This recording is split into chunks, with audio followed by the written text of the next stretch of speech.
tulina okutuuka kama mbaya na mbaya. Tapinga screen gwe yakatuuka omuzira gwo mungi naye nga tugenda mu conference. Twakedde dda tujja nabadde finibuuza ku bantu banange mujebaleko. Tuli wano ne Bini conference about nutrition. Kitegeera mbatumidde mwenna mwebale otusupportinga tubalinze ku girl empowerment in March. Bangambye wagaddewo okuwandiisa. Leero is 20th right? Ngaddewo naye abalina visa basobola wiiki bbiri. Wali yankwidde ekiro ngamba yagaddewo. Kati olaba Bini abaana bayinza okuapplyinga kati nafuna visa naye saagala babisikinge. Naye bw'oba olina luck teekayo omanya yinza kuba oli wa mukisa ng'olina omukisa ng'ogw'embizi. Embizi ebeera n'omukisa. Gwali osazeeko embizi Kampala ng'edibye bagisudde Kasasiro. Tebagisuula. Sirabanga ku bigodo by'embizi ku Kasasiro Kampala. Olabako embwa bwana bakusudde. Naye embizi tebagisuula. Naye bro mpaako sente. Jangu peza e-transfer Uganda. Peza e-transfer. Mujje banna tulina omukolo gwa October. March twagaddewo yes but tulina omukolo mu October. Internet harassment and bullying. Waliwo omukyala bamuyita Dorothy Nakalema ali mu America akola online business. Yeesoose dda. Alina okujja. Agenda kujja abulira abantu nenge bakolamu sente ku internet nga tovumiddeko ovumizi bantu. Tolaba. Nga totaddeyo nudes z'abantu. Muve ku bya likes mujje muyige. Conference in October, which one? Internet harassment and bullying. Yosef. Nange njagala kujja. Anti bino si byandaga muntu mukwano olina oteekamu gundi visa. Eno si East Africa nti ojagende Kenya oteekewo ndaga muntu kola ku visa paperwork. Kola paperwork wo sasula registration $1,500,000 ojje. Bini nga wesirera bujjala. Mazima. Wasiri otwala wetegekedde omukolo. Bwentyo bwe mbeera babuuza abaana. Naye tutera kubeera bundi tulina nnyo stress. Tutera kukimanyi. Bulaya teri stress. Kina tripod. Mpewo yokka mulengere Uncle Bill bw'ayambadde. Katu. Abaana bali mu kunywa caayi. Kandabe ssebo mbimanye. Introduce to me a friend that I'm your sister. Next time bro you come back I will lock myself on you. Invitation Maria ya $1,500,000. Je dola meka? Bisatu mwata. Nete bajatega bya dola bali Uganda. $1,500,000. Maria esimu yange kamba wese. Bawesimu. Esimu eri +1 647 616 1415. Tuyunge ko +1 647 616 1415.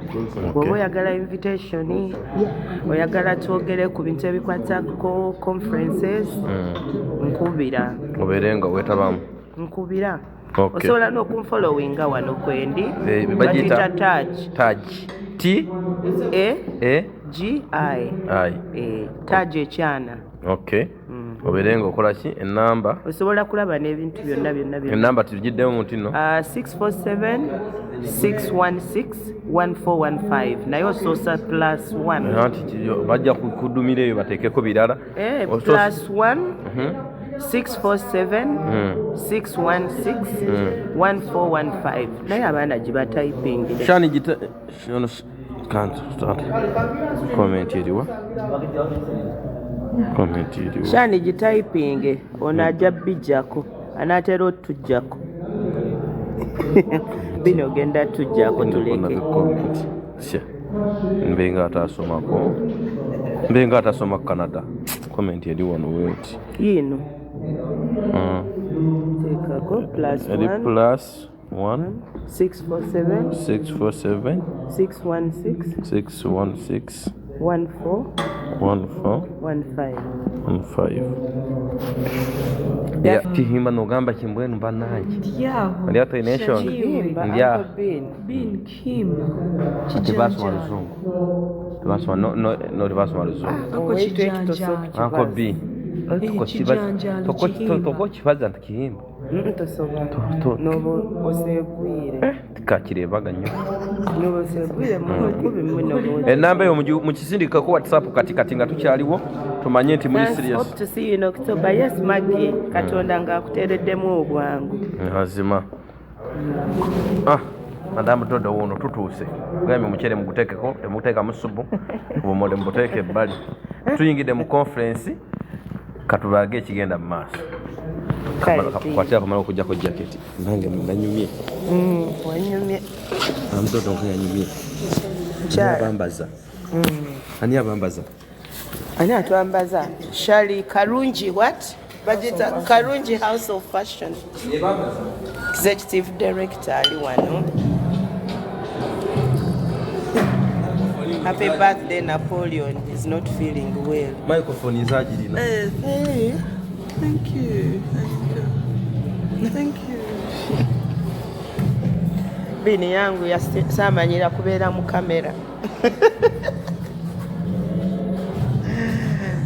Bannange tubalinze mwenna aba registering girl empowerment nga temunatuwa application numbers zammwe muzituwe bambi to following up. It's not mine. Muweereze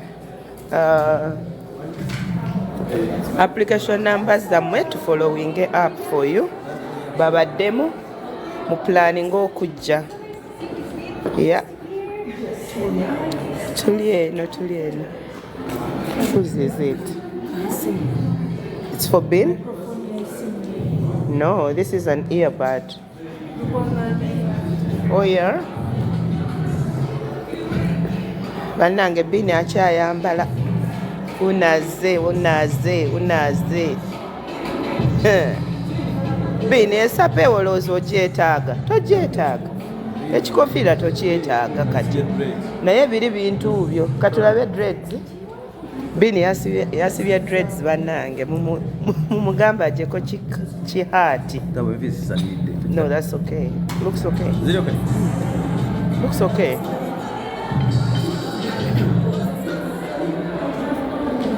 Jango tutwale. I have sent a hi on your WhatsApp. Yangenda bada mu ba mikwano. Naye mumanye nti tuli mu conference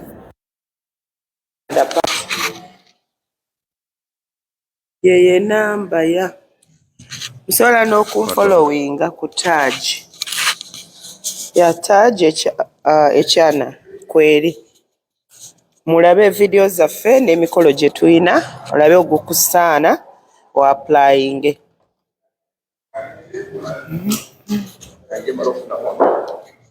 Bannange bini akyali busy. Munsanye nze simanyi byakwogera namu. It's okay, we shall wait there. Oh, okay.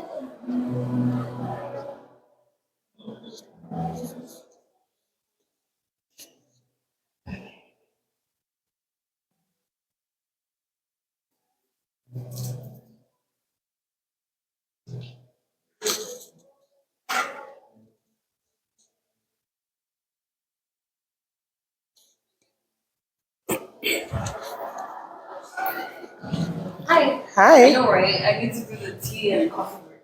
Oh, right now? No. It's done. Mommy, I thought he was here. I don't know. I think, yeah. Oh, I almost said he's there. I know, right? I must hear you. Yeah. Wosasula ani akwasaganya visa. Visa oba onoofuna akukolerako. Okitegeera nze sikola paperwork. So kati nze nkuwa invitation gwe nonoonya omuntu asobola okukuyambako ku paperwork. Yeah. So kati olaba omukolo gwa October gukuwa obudde oba osobola creating an account ogenda mu banka n'ogulawo account n'otandika okubuildinga statement yo nga bw'oteekayo ssente bw'ojjayo like that. N'oba nga olinako account at least. Then nonoonya ebirala. Is it Taj? Yes, that's the Taj. Taj Echana, yeah. Taj simply means the Amara Girls Initiative. Carol, that is nice. Huh? Abani? Ate bene ngo kisusiza. Tewetekako perfume nga mungi. Just chocolate. Perfume that's uncooked. Uncle Bean. Me, I have salary account since 2020. Can it work? Yes. If you have a salary account, atenga ne kumulimu basobola okurecommendinga eyo yonna paperwork. Canada naye yagala abantu abakola. Baagala kulaba nti omuntu ono wavunaanyizibwa oba ayagala just okujja wano. They don't want economic immigrants. Tugende munda. Kati Bini agenda kuyingira ba mikwano esimu yange mugirina. You can contact me, you can follow me, n'obuuza ebibuuzo byonna by'oyina. Kale, enjoy. Bekirumye? Gwe kirumye? I don't know that. Tuyinza okuba kibalumye nga tebasobola kujja. Mujje ku mukolo omulala. Mujje bambi omukolo omulala. Kujja bakwasaganya. Kale. Barakallahu fiku jazakallahu khairan. Kale bannange Katonda akuume. Amina. Tugenda bamunda. Munda agenda ng'obasibula ng'agenze kati. Tugenda mufuna maaso awo nga n'omukolo gunatera okuggwa. As farmers, as people going back home to lead them. It's everything. So what I want the exercise is to just 3 points. 3. Okay? What I'm going to be in this conference, but I didn't know that I'm going to be here. So this is a chance in my life, I might decide. So, but as the person who made me to enter this conference, what am I going to do is, maybe some of you guys that I have some context, I'm going to call some of you and I will tell you that Michael, I have this, so what can you help me? Like, for example, I want to be a leader now. I want to be a good mother. I want to have a good family. I have a lot of things. I want to be a businesswoman. So I'll tell you. What type of business? Like back home, I was working in Kinshasa. So I heard the business of fashion. Yeah, and I can even attend some conference. I can play every story is doing, or Sandra is doing. So I also have those ideas. So thank you. So give it up for Sandra, everybody, please. So I want to put some context into what she's saying. Is that she's saying that she came to a conference that she didn't know that she was going to come to. Can you understand that? Chokola kibaita okusanyinga photography. Photography. Video nyakusebula. Yeah, you can WhatsApp me so that I get to. That's what signing it there. We can't signing a photography.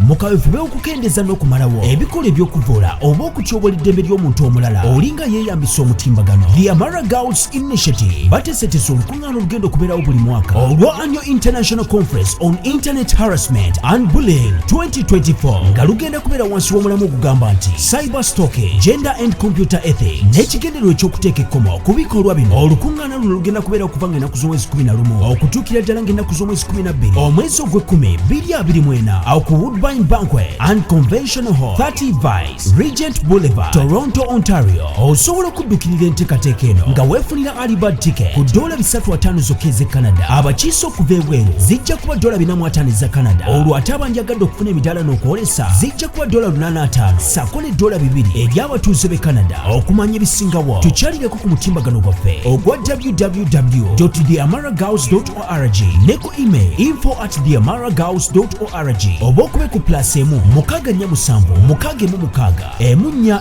15. Oluzungu luleese obuzibu wali. Anti problem ebeerawo international event oba oyagala ne bannaffe abalala bafune message kyekizibu ekibeerawo ku international event baba baagala okukozesa olulimi olugatta abantu bonna paka tubeeramu n'abanigeria tubeeramu n'abanagana tubeeramu n'abatubi abavudde Filipino where so all over the world so ati bategeera lulimi lumu olwaffe Oluganda tuba tukozesa oluzungu olutwala bonna naye nga batusonyiwe abatulaba ku mukutu gwaffe ogwa MC Uncle Bean YouTube channel yaffe ne TikTok ono wamita Mulongo Nakato owa Mulongo Diaspora Foundation tuli naye ku mukolo guno ogwa malnutrition ogwa leero kati yagala malnutrition gwe nguli ya mukolo gwa malnutrition ojja mwaka gujja naye bwe wayagala event zo zikyaliyo tulina mu gwokusatu tulina mu gwokutaano tulina mu gwomukaaga tulina mu gwomusanvu tulina mu gwomunaana tulina mu gw'okumwenda tulina ogw'ekkumi tulina ogw'ekkumi n'ogumu tulina Desemba uluwero kuli pekati Madam Nakato kuli kayo Uganda bali batya bakutumidde olina be wasisinkanye nga bagamba ffe tuweere wano invitation nga bagala invitation nga balowooza otambula nazo nga ID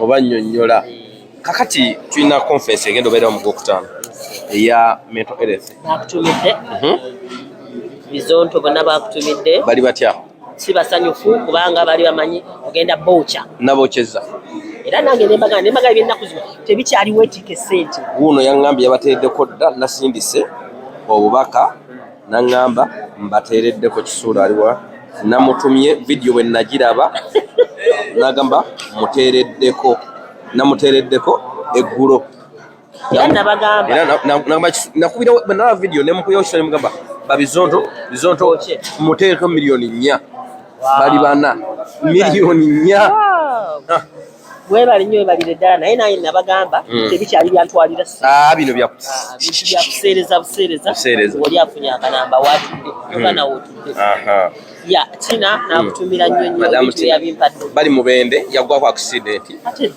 ku border recent lawo ennaku zino ngobeeredde mu nnyonyi nafuna accident omanyi si alina amagulu galinga watermelon nze nkimanyi gakulubuse kati tuli mu gaddaabiriza abadde ne koni teyabadde koni mubanda koni wa boda nnyo koni yandya ani wange yenna naye nkulinze koni mali wandi malnutrition ya mugwakutaano mental health ya mugwakutaano biki byetufuna mu conference tuyiga nnyo it's actually very good bana abali ku mukutu mutu network etufuna nedoboozi twagala tumanyi oba eddoboozi lituuka oba nedda tulyoke tutandike buto nawe ayagala invitation woloka ngenda basabira ka promotion gubeera kuno ngenda basabira ka promotion actually ojja tuyambako ayagala invitation ngoyagala no paperwork ogenda funa omukisa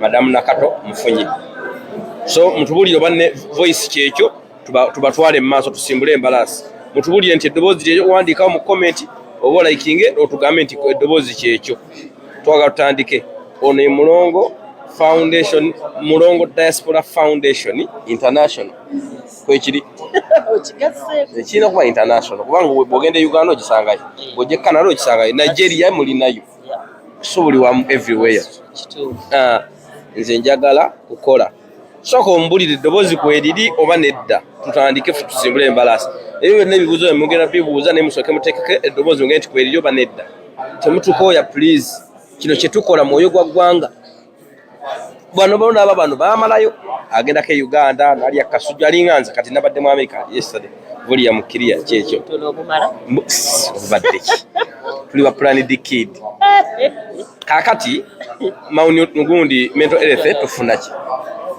tuyiga ebyobulamu wawomanyi wawotamanyi kyomanyi nokisheyalinga ne banno nekyetamanyi nabo ne bakisheyalinga naawe abantu bangi bayize mu bizibu ebyenjawulo abantu bangi bali depressed abantu balina anxiety abantu balina ebizibu bingi ebyenjawulo ebigenda mu maaso mu bulamu bwabwe ne conference zino tuziteekawo okusharinga ki experiences buli muntu zayitamu n'eri abalala n'omanya nti kino ate bwe kinyumba kikwata bwenti naye n'amanya nti bwe kimulumba bwe experience gyoyiseemu ate naye akikwata bwati n'okubeera wamu kutuyiga Kitege liyambako n'okutambula kuno kulungi. Okugatta emikwano. Yes, okugatta emikwano tunetworkinga.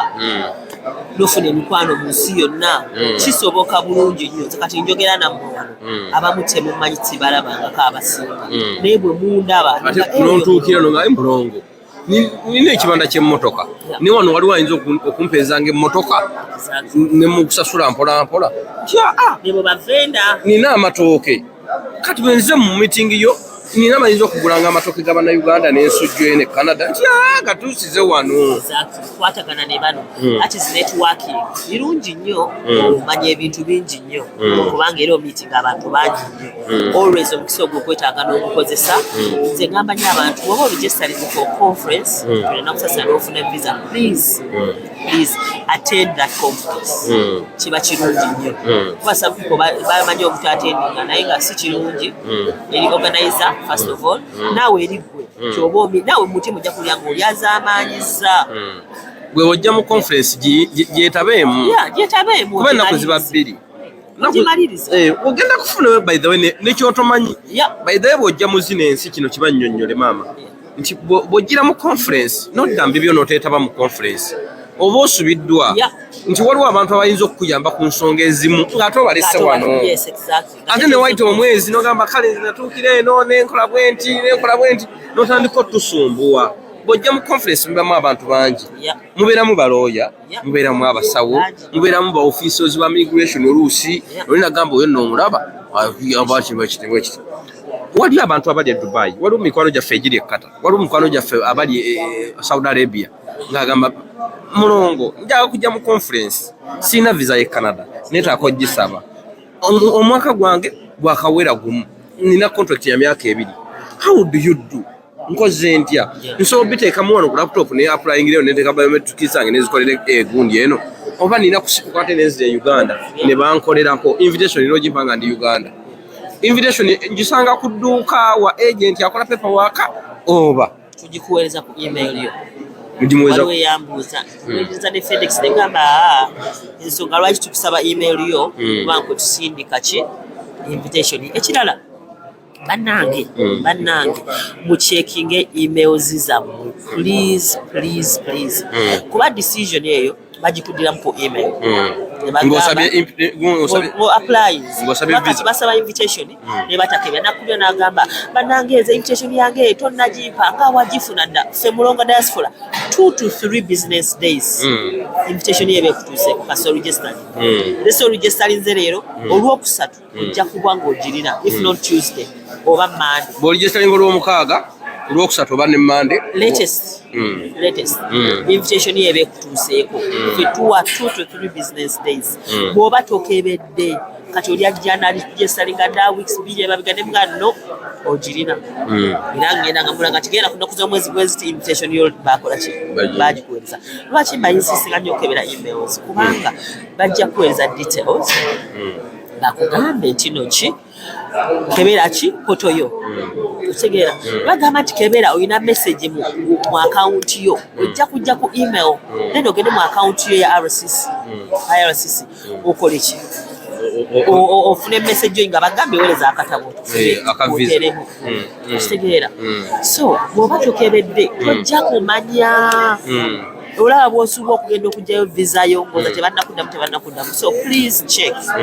Omuntu ali e Dubai ali e Kata asobola okwattendinga conference zamu? Of course it's an international event. Akola Uganda kakati ebintu ebimu banjagala olina nkubirako ku kasimu ebimunyonnyola.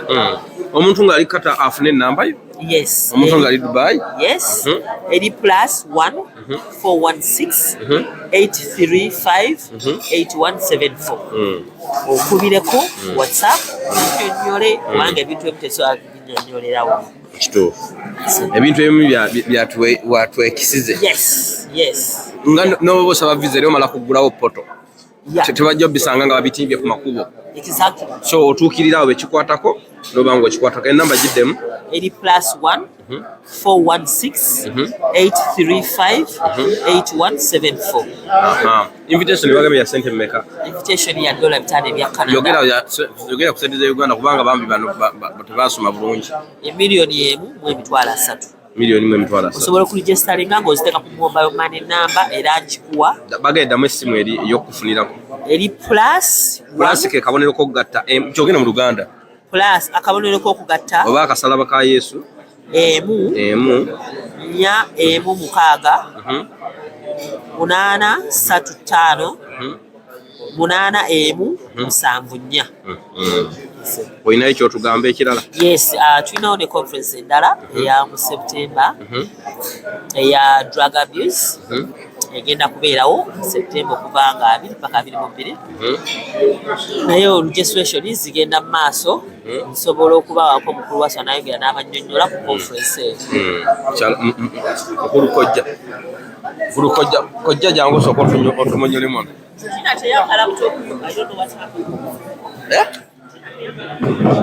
Yakola bubi. Kojja soko tula. Ono ye mulongo waswa, ye muganda wa Nakato. Ye muganda wa Nakato yategese conference y'omugo omwenda eyitibwa drug abuse. Ye drug abuse? Kiri mu kusumbu. Kaye wisdom mwono ya nsumbu. Akyali business soko. Ayingide. Yeah, kaye. Inakumanya. Flyers zibadde zindeetedde obuzibu omwana yazireseeyo waka naye tulina okuziwa abantu. Kaviri akakoze ati conference. Ye kakala. Soko wetunuleko ko mudabirwa mufuna gundi. Buka wetunula mudabirwa muno tunula mu audience. Kakala mbamwe wetunuleko mudabirwa muno yetunula mu audience. Soko otunyonyole conference. Conference same. Conference set. Ya mental health. Ya mugwa kutanumbazo jinyonyola. Eyogo mwenda. Je tubaddeko tusangako. Eyogo 10. Tetunagikwatako. Twatandika. Conference y'omugomwe tutandike ku y'omugomwe mwenda eno ya mugomwe mwenda. Yeah. Bajita batya? Biwola flyer bwet. Global conference. Ndina ko tukyayogera. Ndina ko tukyaliko wano. Tetujja kukwatagana. Global conference on substance abuse, addiction, suicide and mental health. Kijja kitya. Nti omuntu bw'atandika okukozesa ebiragalalagala n'okumisusing eddagala kyekivaamu getting addicted. Naye nga bw'aba talikozesezza tabeera nnomu. Kati nzo ndaba twagala ndi addicted ne Bible. Bwe mba sigirina I don't comfortable. Kati eriwayo njirina mu mutwe ne ku simu kuno kweri. Ku simu nzikiriza naye mu mutwe osobola okuba n'enjaga ku mutwe. Capacity yo teyetika. Invitation yono muntu agifuna ati conference eyo gyemademba gamba tapinga screen y'omugo omwenda ya $450 430. That is 1.2. Jesone meka mu Uganda milioni emwe emitwalo 2. Ogula invitation si paperwork si visa si ticket invitation sasula invitation ye girako ebyo byolaba kunuza bali mu kulya lunch ne breakfast okumala ennaku meka 2 ne kujjirako ebbaluwa eyo ekuyita okujja ku mukolo kubanga yenkulu Canada toyinza kumala gajja olina ebisente byo owuliriza ye papas nogaa nasasudde tourist package yino nensasula okusomero kize kusoma wekiwulira oliwa kyosi of course nakungeye kuluma ya naye twaliko ebulungi era tujja kuddamu tubeere obulungi kojja invitation omuntu agifuna wa invitation essimu nze manye ebintu ebyange bitambula bwebiti soma namba anti ngera bawe namba naye nga bwe mbalagana essimu kyenaganye era kyenkubiriza abantu beewala ebintu by'okusasula gundi abamu okujjako bwe tubasomedde ntubagamba nti genda ewa mwami Lwanga genda ewa mukyala Robin Christ genda ewa Muwongo Waswa Samuel abantu bwe tukolagana nabo betumanyi kubanga conference ewedde babaanize amannya 12 emyaka eki 5 batya nti abasajja ffe conference zaffe olw'okuba zibeera ne code ate naye batalina code kiro nkikakasa ffe enkolagana gye tulina ne immigration ya Canada ne Canada Border Service amannya tugawaayo abantu bati tubawadde kati era ggwe bwe baseekamu erinnya lyo nga teririimu wali batuweereza amannya ago tubamanyi era tebanejjasaninga naffe 12 invitations we are banned last year okiwulira nga balina invitation eziri fake so tubakubiriza bakubire organizer bonna wadde event si yange organizer ina event yokatamuleko mukubire omusaba invitation omusasule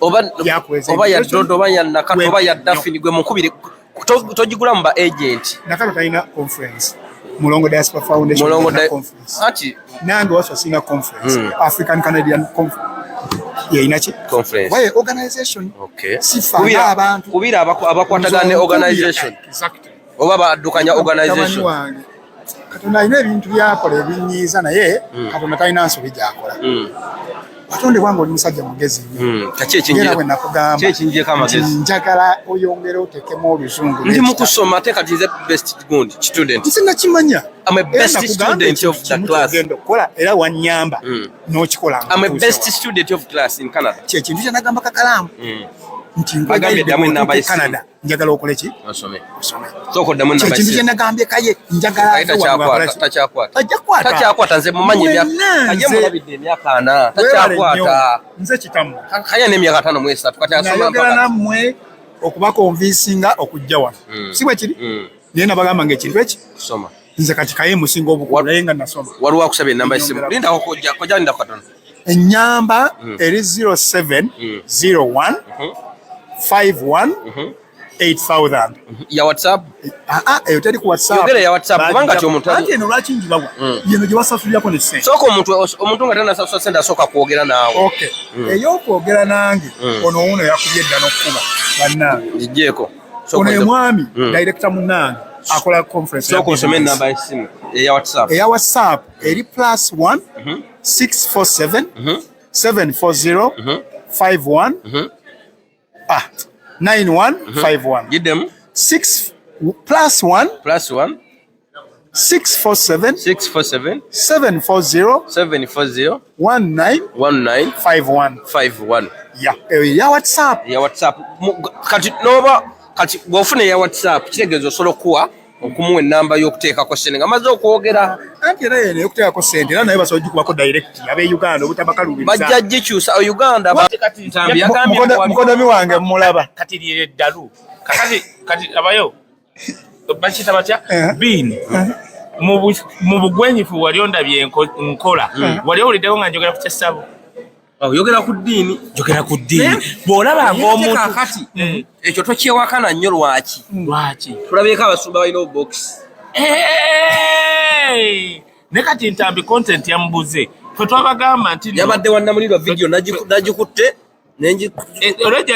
yagikulaga nti gwe ne junior stupidity waliwo abantu namusuulako eddalu eyo yali comedy nammwe asi comedy y'abaana kati wamusuula eddalu Ntambi wewuunyisa fe abantu twabagamba mamidodo malirize wano ye nga okula essimu ennungi kikulumye endoga asobola maliriza waswa mumaliriza ngenda amamidodo mwetegeke byonna ebibuuzo bye mabadde mumbuuza gira ng'onywa kacaayi kubanga caayi mungi sijja mukyabadda kayisinza bweyongera timotoni nakanywa timotoni 2 kakati komawo ennamba gimaliriza yambadde ntwaliriza ennamba bulya ne conference endala eyaba business eri mu gwe 10 tugiyise the 4th annual Youth Business Forum and Expo yagwa 10 okigatta bwe bati kikino abantu abasinga tebakwata na manyaga conference abantu bamanyi nti waliyo conference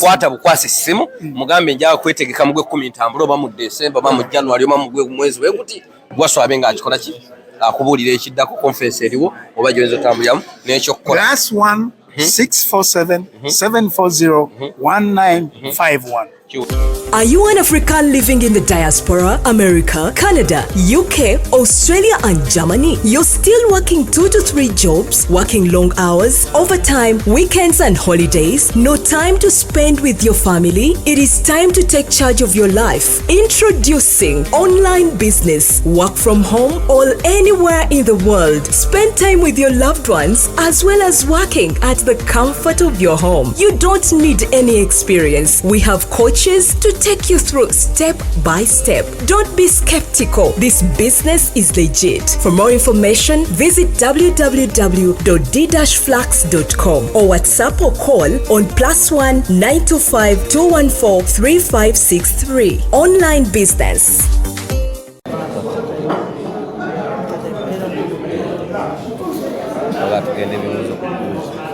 Abatulaba abatuwuliriza tuli wano ne Madamu Dodo Kajumba, Mami Dodo Kajumba ayaniredi nabagambye edda tujja twatuuse dda sooka obuuze ku lwange malnutrition gye twalanga okumala ebbanga ewedde leero bwaba oba olina agent akulimba mbu tulina malnutrition mu January nga 24 sima wiiki eddako akubba malnutrition ewedde leero tugende mmalo sooka obuuze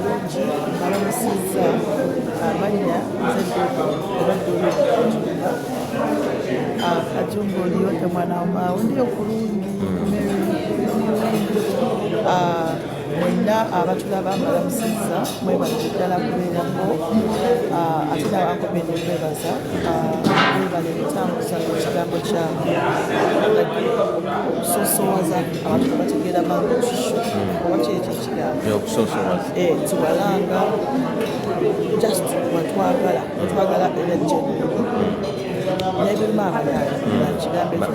mazima bakikozesa lwako oluzungu tebalutegera kaakati jalatangazaamu akatwa nti mubundi oba bategeezesa mumaaba naggana abawalabu abaki nti bwentandika okwogera olulimi olwe batategeera kiba kikosa emikolo gye tukola naddala nga tulaze nti kiri international olanga omukolo nga guli international n'okwogera olulimi abantu we bategeera kati mukozi bwe naaba ntegeseyo omukolo nga gw'abannayuganda bokka kutera okubawo ne babekyu awo nsobola okwogera olulimi ffe abannayuganda lutegeera ffekka olaba kati ngenze n'enkola ensobi siteeseeko fulabera Nigeria bazze wano banzijidde luli kugenda yazeerabidde olaba Uganda kasaffe tuli impresente bazeerabiddeyo abannayuganda bajja so bambi si nti tebagala mutegeere. How are you? So mutusonyiwemu naye ekintu ekyo kya international kitufuga nnyo tulina okwogera olulimi omu alimu lwategeera nakujja Canada mulabi nze ntegeka emikolo n'omuwa invitation lwojo nsiraamu lwanjije nnowa Bobby yagambye wano njagala sooka owulize ebigambo ebigenda okwogerwa owule omanye woogwa emikolo gye ntegeka bwe weewandiisa mu mukolo ogwo n'ofuna invitation agala naakutiramu obwangu n'ofuna visa eyo visa ekuyamba n'ojja n'osobola n'omukolo omukolo nga guwe nze nga Kajumba sirina buyinza bukugamba nti fuluma kubanga era sigwa mwana ekirowoozo ekijja okitegeera bwe banoonyerezaako bw'obeera wano n'okola ebikolo byo bwe batukutuuza yajjira kwani ani yamuleeta naye bangi muntuukirira mugamba tunoonya gwena pasca tunoonya naye era tolina buyinza bumugoba nze obuyinza bumugoba sibulina bwamala omukolo gwo yamanyi tolina buyinza mugamba wife kuba nawe kubanga sigwalikwasa sirina buyinza okitegeera kati akategedde kabagezi bokka sirina buyinza bukufulumya oba okitegeera naye ogamba nti nkujja waka straight nkuleese okole eyo license sigirina n'abagirina batono olina kuba eza dokita ebyetagisa bingi kinene nnyo eno gye nkolera nempulira nti weewaawo indirectly kitugasa nga wamukategedde ono agambye understanding kabagezi bokka bwe mwasoma basoma mbagadde mwazaalibwa nago gano mazaali si masome mazaali so Madamu Dodo malnutrition yewedde nina ekintu kibadde kinsumbuwa mbeera ku simu yange nakweza message nagambini nagenda kata nagenda Dubai na contract ya myaka egi nakatambula gumu n'emyezi egi bulayi emyezi 7 nenja myezi gino 7 processingiremu invitation bwe mala okuprocessinga invitation yeno yakuteekako biometrics nakudda Uganda oba Dodo ampa invitation ku nesi gyembaamu oba Dodo invitation ye ayina edduuka kwaziteeka e Uganda oba ku mini price batunda ensawo tuzijjawo invitation nyona kudda Uganda neteekako biki nenze omuntu era bw'omuwa invitation omuwerako ne tiketi kakati abantu abali kata Dubai wawawa abana bangi bendabye abafunye visa ng'ebigalo babijiddeko Dubai eyo gye bali naye bano ab'omubiyumba bondowooza kiba kisikwa batwalako passport bagitwala naye ne wabaawo abalala bendabye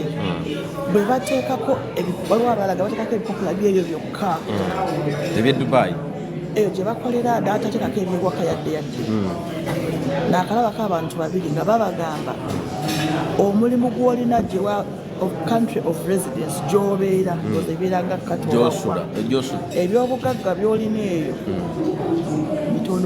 bitono kubanga oba wakagenda oba olina contract ya myaka eki ate tolina kyolaze nti contract bagenda gyongezaayo so oyinza okwapulayingira eyo gy'oli naye n'ebyobugagga bwo ebyo-Uganda biteekeko kubanga tosaako nga nyoyina ettaka ekkapa kizibu ate olwedde oba oteeseko contract yo nga ya myaka egi so olina okulaga nti wadde ndi wano nkola ewaka nyimiridde nsinzidde nina ettaka lyange nina famire yange ettaka ne bwe libanga liri eri Kabira Maiko wano tebaliiko nti lina okubeera Kampala okitegeera teriko nti bya kibuga bano tebamanyi Uganda yonna tebamanyi nti lyo lyava lino lyaki ettaka lyonna lyolina oba lyawa noboba tolina kyapa ngaolina endagaano mugikyuse mugizze mu luzungu looyo agiteekeko siiro eyo nayo ekola kubanga bayizawo ekintu ekyo bakibuuza nnyo nina lyandagano sinakya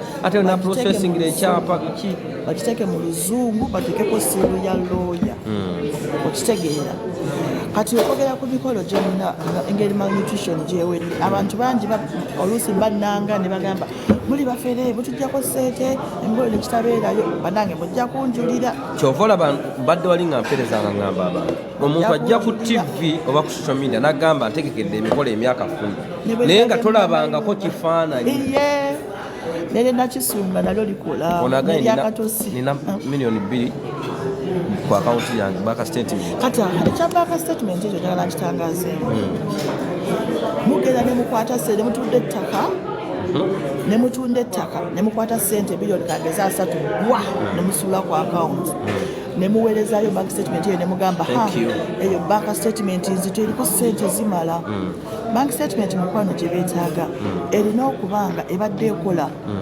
wakiri myezi mukaaga si kutuuzako ssente otaddeko omutwalo gwo guyitako 10 lyo liyitako singa okulaga ezitondako kakalimu bumwezi oyinza ogamba wa business oba buli lunaku oteekako 10 ekyakujjayo 2 erina okuba nga working for the last ogenda kukusasula amasannyalaze noba ofuna omuntu ng'agenda twala ssente mu ssomero school fees w'omuntu mugambe ziteeke kuno tusasulire kuno ebenga ekola okitegeera ebenga ekola for the last 6 months onono mukwano gwange Gabriel Bimura akwagala nnyo atambudde amawanga naye Canada tannajja munnamawulire si abeera ku Twitter oyo kabaka wa Twitter mumanyi noba munnamawulire ngo olemedde ku gundi yusiseganyo kujjako ne yusisagiwaabira kati bank statement eyo kimanyi kikulu nnyo ekyo kya bank statement bank statement erina okuba nga etambudde for 6 months ng'oteekako ssente bwejjaku mwewale nnyo okukwata ekisente ekinene ne mukisuulako mulundu kuba oba watunze eki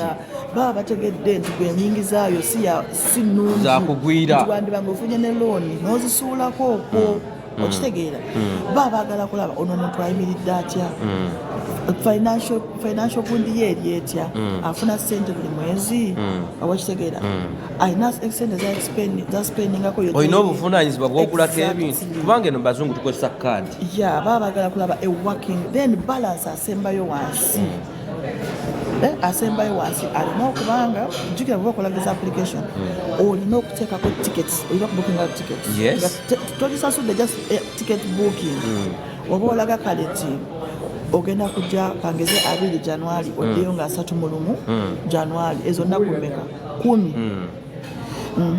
kati balance ali ku gundi then the price ebaako ya ticket of booking then nolaga nti ofunye hotel booking ate ne ka hotel booking bakolerako nnyo ensobi nti ticket afunye ya nnaku 10 nakola hotel booking ya nnaku 2 kati bajja kwebuuza zino ennaku 8 ogenda beera wasinga baneesula ku street waliyo ababalimba mbu ojja kugamba osoba bannyonnyola njukira oluusi wali ku visa togenda bannyonnyola ng'osaba tubatuukiridde kasita balabamu obutulituli batandika okwekengera temubawa time ebakubamu ebituli bwebanga tiketi ya nnaku 10 ne accommodation nayo ya nnaku 10 ate ennaku 10 ezo sente zigenda okutekinga care of that bw'oba ogamba hotel ya 15 oba tiketi ya oba 3 hotel katugambe 2 buli lunaku so 12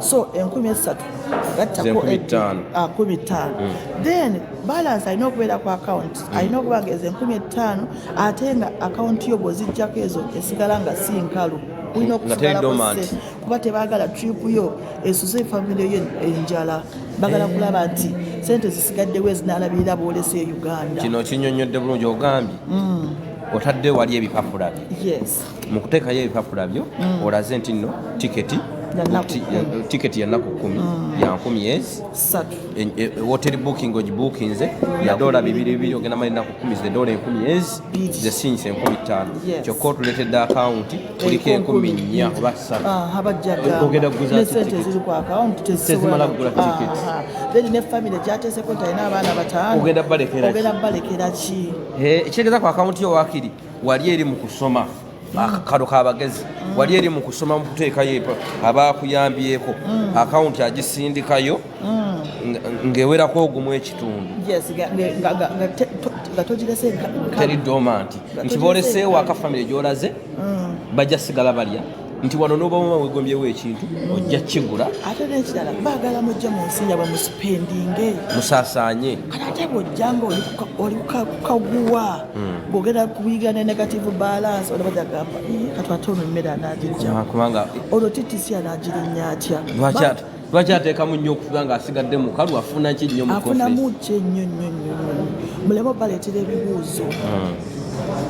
baleetera ebibuuzo so kati awo olina ofuna omuntu akulungamya ng'aliriyo then waliwo bano aba hotel booking ate mbadde nkiyimba nnyo ku tiktok balange hotel booking yammwe makinge n'ennaku eziraga ku tiketi omwana ate tazi bankubiddemu bw'otamubuuki omukazi nangamba kwegayidde sasula nja zikuwa ne mugamba ngenda kukolera booking extending sigenda sasula ogenda kujja osasula olusooka gwomanyi wekire kuba singa tesaayongezaayo ennaku badegenda muza mukazakaza okitegeera ebyo bwoba olina wano mu biini mugamba biini alina ewuwe nze njabeerako ennaku 2 mu hoteri ate biini gwenja okubeera naye biini si yakuyise mu Canada mukwano mazima kuba ne biini bajja mutulako olabe enfuna ye kubanga bw'ogamba nti olina gy'ogenda okubeera baba beetaaga oyo omuntu akuwa tax summary eraga ssente zo wano ennyingi zaayo enfulumya yaazo then biini oyo alina okuwa ebbaluwa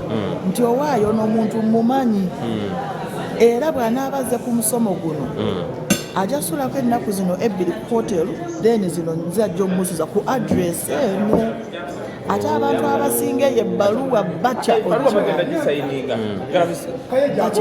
ngenda kutuula katono nnyo dakiika embiri waliwo ndabye wali mu message gwe kakanako cameraman wadde sikusasula roza nno mbadde dindako kojja tuwa akatebe tutereze tuŋambye mbooli roza mbadde ntegedde fena tufune lumu message eri wali naffe tujja yitaaga muya leka balete akatebe mulaalo ekintu ekyo kitegerekeseemu nti ebbaluwa eyo emmere yange eri batera okutya okubawa amabaluwa tebagala bategere nti olina muane Canada oba kitegeera so bwaba takuwadde ebbaluwa n'otokka nnyo bw'ogamba tolina bw'ogamba nti ngenda beera ewa biini yaani adresi ya biini yeriruddawo yenyingiza ya biini yeetya tokwata oba kitegeera ndowooza waliwo byenzizeemu mutuwe ebibuuzo wabambi network eripuwa bweriwe nkiyo wifi yatundira oli yali ewabi nze ndi Saudi naye I will try my best Sanso okulaba ndabye wali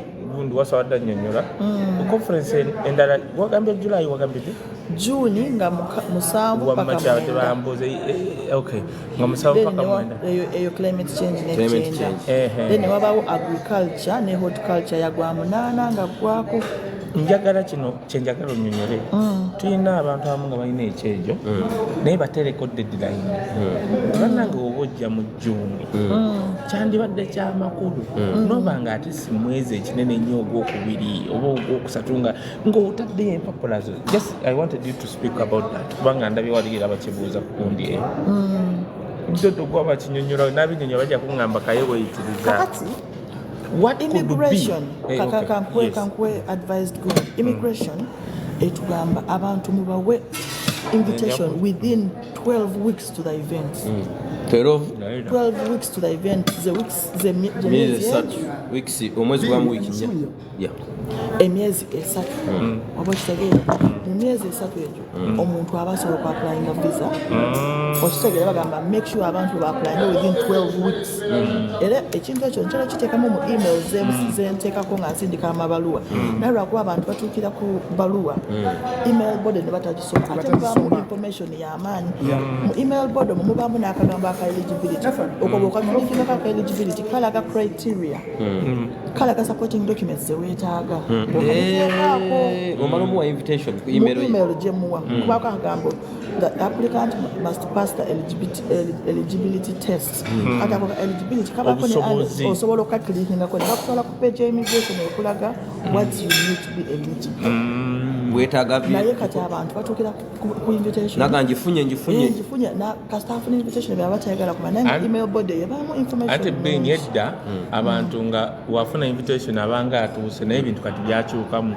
ekitegeeza dodo biri bwe badde bambuuza kubanga omuntu making sure nti oteekayo application yo ng'ennaku emyezi esatu before kyekyo ekyo tukikutudde ekiriwo ekirala olina okubeddiramu enamba eggulo nekira kye bambuuziza they need you to sit there ndowooza nga tukola ne dafini n'oyogera nga bwe bakubuuza eggulo twapapye eligibility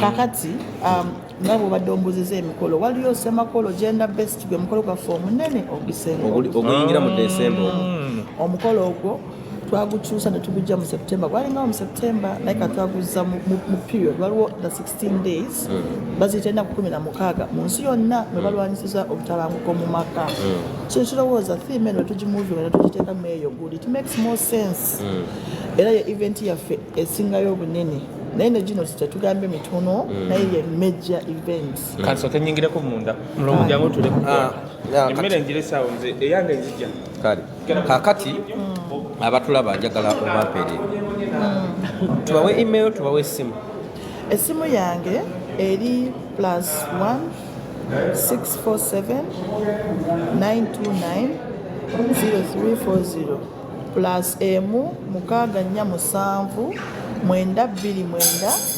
0340 bw'oba toli mu Canada tojja sobola kugikubako ya WhatsApp kubanga kutema sente nyingi ne bwompereza text message kutema sente WhatsApp yenyangu WhatsApp ye kikulu ate oluusi waliwo bwe munkubira engeri kinti kati saawa eno tuli mu winter tuli 8 hours behind musama zikyuka ne zibeera 7 hours naye eyo time eba difference eba y'amaanyi nnyo nzaba namanyi okunkubira ssaawa 9 ogw'ekiro ate bambi oluusi essimu ngirese mu ddiiro so tutangazeemu difference eyo ngeno yeeyo mukwano yeeyo bambi mbagala nnyo Uncle Ben tweyanziza we baletuma omukisa njagala tufuneyo ebibuuzo 3 byokka tube nga tubiddamu tumusindike ebibuuzo 3 tube nga tubiddamu kubanga olukuŋŋaana oba conference ekyagenda mu maaso egenda kubaggwa ssaawa 10 tuli mu ssaawa 8 ezeeno so gwe afunye omukisa ennamba eyo gikwate musindikire WhatsApp bw'aba takuzzeemu mulemereko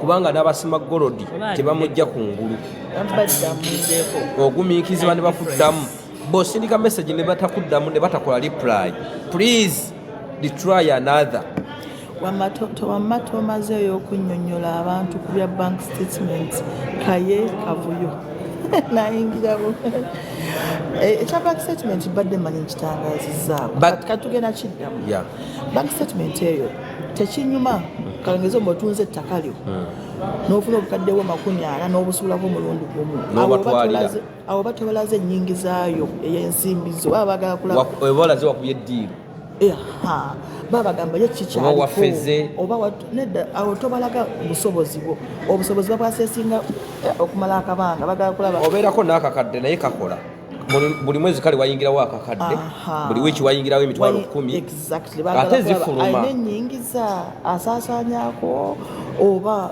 kitegeera bagiyita working statements erina okuba nga eyingiza ekintu kino kikigezese ku akawunti zaffe eza mobile money na mobile money ekola engeri gye ziri active toli omuweereza 5 noweerezayo 3 noweerezayo 2 noweerezayo 2 ziba nziri active kati bwe tuba tufuula akawunti zaffe ezo za banka bwezityo netera kyentera ogamba ennyo abantu kwegayidde totunda ttaka lyo kyogenda kuba kubya visa temutunda garanti ebintu bya visa bino mubiraba actually kyendabye temutunda ttaka lyo namidodo kyonnyonnyodde kiki nina akawunti yange mu bank nsobola okugenda ku dduuka ery'omukwano gwange ku William Street nemugamba nti olina abakozi 4 buli mukozi omuwa emitwalo 3 emitwalo 3 abakozi 4 kakadde kamu emitwalo ameka 2 mbadde nsaba akakadde ako kamu emitwalo 2 kampe nkateeke ku banka buli mwezi nze nsasula abakozi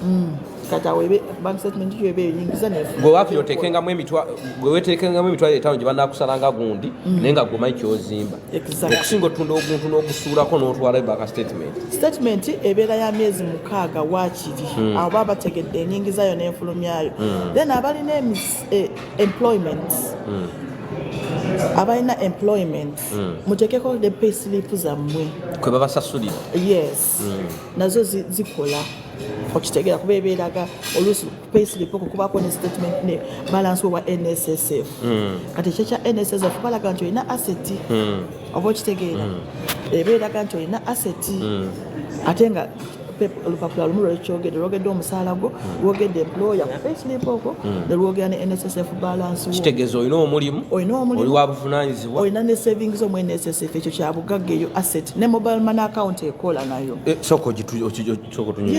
kubanga bakimanyi bulungi a lot of transactions e Uganda zikolera ku mobile money nkwate ekkubo ngende wampeewo yes obo printing statement ya mobile money giteekeko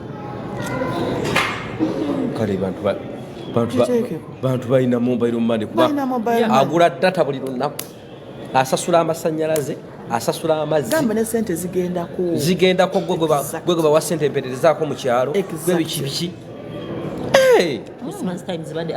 mobile money nazo zikola statement kuba nayo amayiba sente ziyingirawo bwe zifuluma eri mu mannya go mobile money ne banka gifuna wateekayo endagamuntu nga bw'oteekayo ng'ogulawo bank account kyoteeka ku mobile money zino organizations oba company Airtel MTN zimanyikiddwa it works ono agambye nti ate nze ali mu UAE nsobola okukozesa statement za UAE osobola ozikozesa kubanga bw'oba olaga nti gy'oli naye n'ebyobugagga by'olina ewaka kangezo olina ettaka eri ewaffe Nakisonga nalete ekyapa kye Nakisonga kiteeke kubanga jjukira bamanyi UAE si gy'ozaalibwa ogenze kukola ebbanga lyonna weetaagibwa okudda ewaka naye kiki ekikubeezaawo ewaka omwana gwe nalaba bamugamba your country of residence tolinayo chances okufunayo employment opportunities again oba kitegeera kubanga ndozi yateekako contract ye neeraga nti eggwako mu myaka egi ate naalaga nti awo aba alaga risk esigala wano eri haayi oba kitegedde otaddeko contract yo ya myaka 2 kitegeeza bwegwako tolina chances so goli risk bwojja wano oyinza osigalawo kubanga eri tolina kyofiirwa kuba contract egenda kuggwa wano baagala abantu abalina kye bafiirwa eka kye bayita ties kyekikusikiriza okudda ewamu togamba nti weather togamba nti mmere omu Canada olina okumulaga nti ewaka bambi nina bwendi ninayo omwana wange otekako certificate ninayo omukyalo oba omwami nina ettaka lyange nina business nina omulimu ansami bambi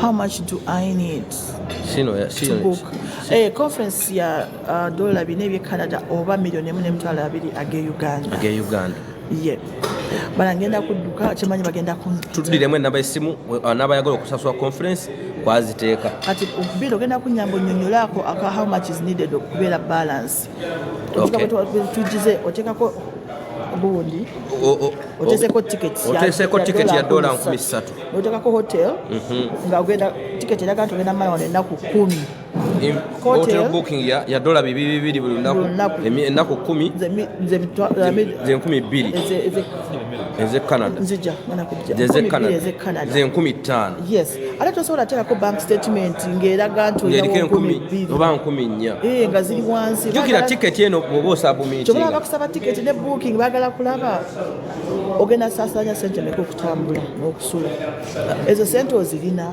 waliwo abantu kye batategedde mamidodo bamanyi nti sente zino omaze ozigulamu tiketi ng'osaba omiitinga tonnagula tiketi togula obuukinga naye otulaze ogenda kugula oba omuwa ekifaananyi nti entambula yange tiketi eyinza okukostinga sente ziti okitegeera awo okusaba oyinza okukostinga sente zonna ezo ziba booking kati otaddewo ne bank statement kati bwetekako bank statement olina okulaga zino sente eziraga ku bookings zino nti okwezi eri kuno kwe kuli kuno ate ne bwoba oggyeko eno expenditure akawunti erina sigala nga nkalu kuba olwedde oteseko olina omukyalo olina abaana walina osigalako sente zinalabirira bwoleseewa ewaka kyekikutwazise ew'omuntu akuyambako ku paperwork okufunira ensawo mw'onootambuliza empapula z'oka abagezi mw'ono okutwalira akufunira ensawo enkuba obutakuba mpapula zo akaveera akavalinga empapula zo enkuba ereme kakuba kukuba mpapula zo kutoba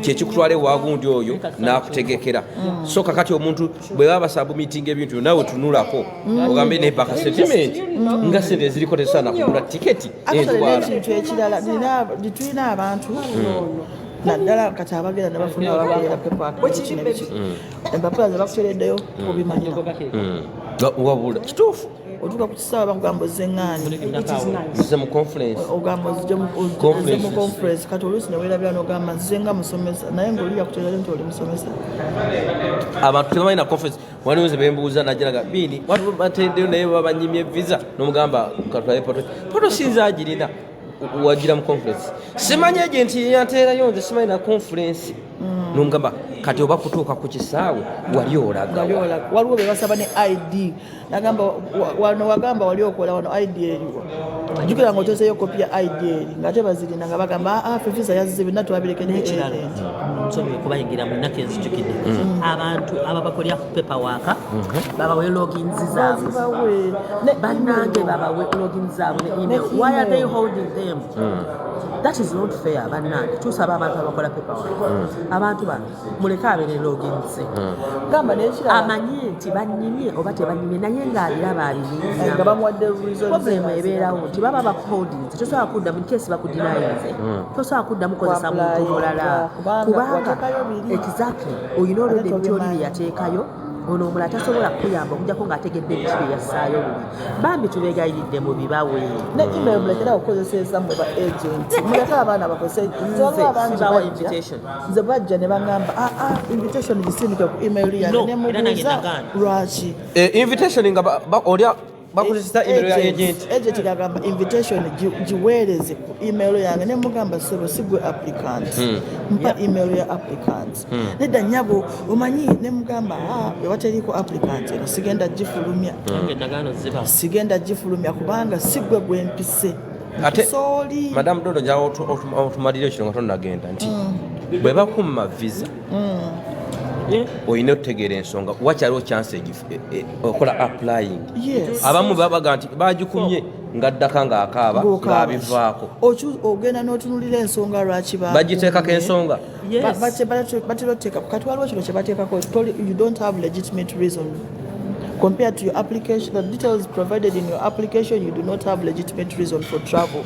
Ate olina jja oli mufeere omukolo gwo teguliiyo eyo reason kyetegeeza nti bw'oli kukangeza ozenga chief naye ate ojja ku mukolo gwa climate change oba gw'abasawo ogambye nze ndi mufumbi tebikwatagana tolina woolaze nti wali okoledde mu field eyo ndi campenta kati okulaga nti omukolo ogwo okulaga nti omukolo ogwo ogulinako akakwate waliwo kye bayita kavaleta mu kavaleta eyo yinza otekamu weewaawo kale kageze nze nali accountant naye kati ndi mu community work oba kitegeera wandibanga owasoma bino okola bino naye ate ekintu kyokulwanira eddembe ly'abakyala kikulimu nga kangeze oba ekyokulwanira obutonde kikulimu lwaki bwe nali nkula kangeze nalaba emmere y'abanneiba bagita bata flooding amataba gasanyawo emmere ku kyalo kyaffe ekyalo kyona tuddamu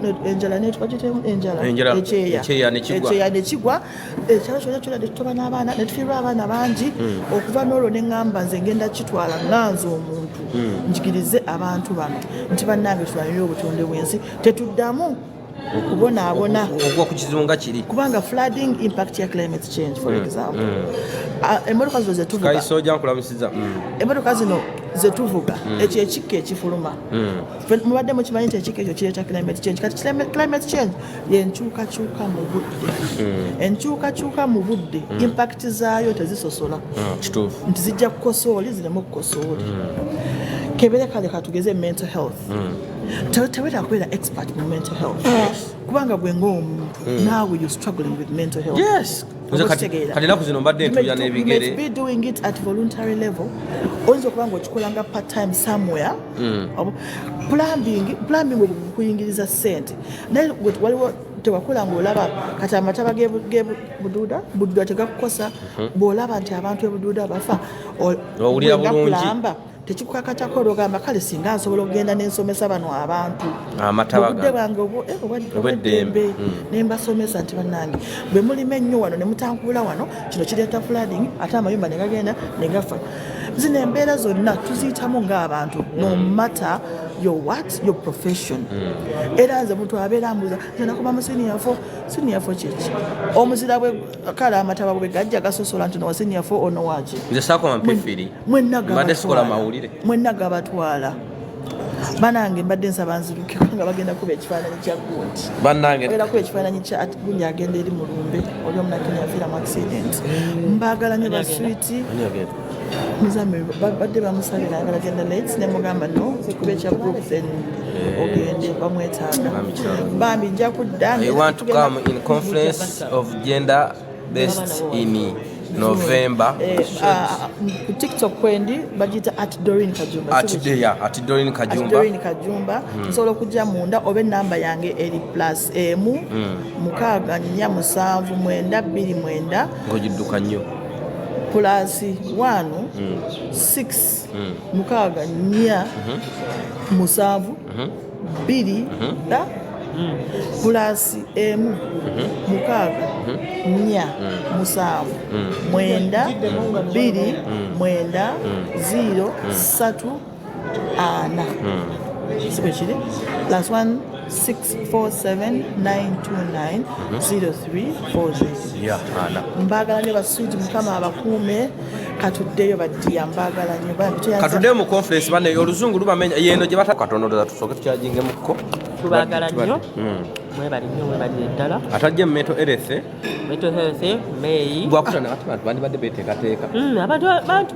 babigisitalinge beteeketeeke bateekeyo time ekyaliwo ey'okubigisitalinga gezesa omukisa gwo ffenna singa twadda mu kutiitiira tate tebadde banaatuwa ffenna singa tetuli Canada naye ffe naffe twazibirira nga Bini bwe yazibirira nga Tony bwe yazibirira nze banteeka mu nsawo ekyenjawulo kyenina banteeka mu migugu special wewo feya ata Bini mazima ali eyo bambi ekiwala takimusiiwa anti ndi Canada bakuteeka bamukulu yagira mulagage how much bagambye how much ya mental health conference ya $500 ebya Canada $1,300,000 eza Uganda katudde mu conference tubeere nga tukikwasaganya tubaagala nnyo gezesa omukisa gwo atawulidde ebigambo bino otubitegedde ojja genda ku YouTube channel yange video eno nga bonna bwebadde egenda gisanga ku YouTube channel ya MC Uncle Bean olabeko gwe nobota liking nga nobota subscribe nga nobota sharing gwe genda yo yige bwo oyagala yiga bwo toyagala beera yo bwavu ennaku eruma mmwe beera yo kamba we kusimu yange again eri +1 416 835 8174. Amina. Kati mukwano gwange oli waddembe okuba omugezigezi oba oli waddembe okubeerawo gye bakuyambe buli kimu okisange ku ssuwaani. Ate kaakati mukwano gwange manya ennaku yo obwana bw'omusota teri musala gubuleetera mmere bwetetenkanya kaabagezi bokka weetetenkanye bajja kugamba Canada eyagala abakozi, Canada eyagala abadriver, Canada mukwana ine ennamba yo.